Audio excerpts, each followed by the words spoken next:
Kim aytdi burni qonasi istinjo istirroq qiladi deb? Kim aytdi? Kim aytdi puli yo'q odam zakot beradi deb? Kim aytdi kambag'al odam qurbonlik so'yadi deb? Kim aytdi pul to'lashga qiynaladigan odam hajga borsin deb? Kim aytdi? Kim bolalarini qiynab umraga borsin dedi? Hech kim aytgan yo'q. Kasal bo'lsa roza tutsin deb kim aytdi?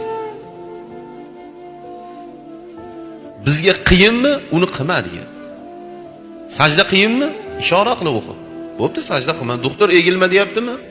Ko'zingda davleniying bor ekanmi? Ha, bor ekan. Egilish mumkin emas ekan. O'tir, pajalis, o'qirib namoz o'qi. O'tirib. O'tiring, stolga, yerga o'tiring.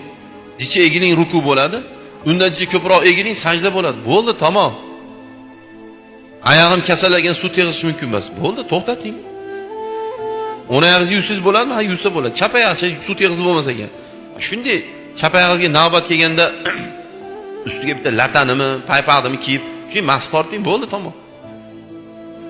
Burunga suv olmasa ekan, kim sizga suv oling deyapti? Doktor olma deyapti, bo'ldi, olmang tahoratda suvni. Kim sizga muammo qilyapti? Bu bizning xatoyimiz bu. Bizning xatoyimiz shuki, yo o'zimiz dinimizni kitobini o'qib o'rganmaymiz, yo dinimizni kitobini o'qib olim bo'lgandan borib so'ramaymiz. O'z boshimcha biz hammamiz o'zimiz bilgancha qilamiz. Lekin dunyo ishini-chi? Qurilish qilayotgan, mashina olayotgan, mashina sotayotgan, hayvon olayotgan 50-70 tasi bilan maslahat qiladi. 40 ming dollarlik birorta bir mashina olsin-chi, 10 ta mashina purushi ko'rsatadi. Olaveraymi? Nima deysiz? Lekin diniy sohada hamma o'zicha mulla bo'laveradi. Qilmay qo'yaver. Yomon bo'ladi. Qatdan bilasiz yomonligini?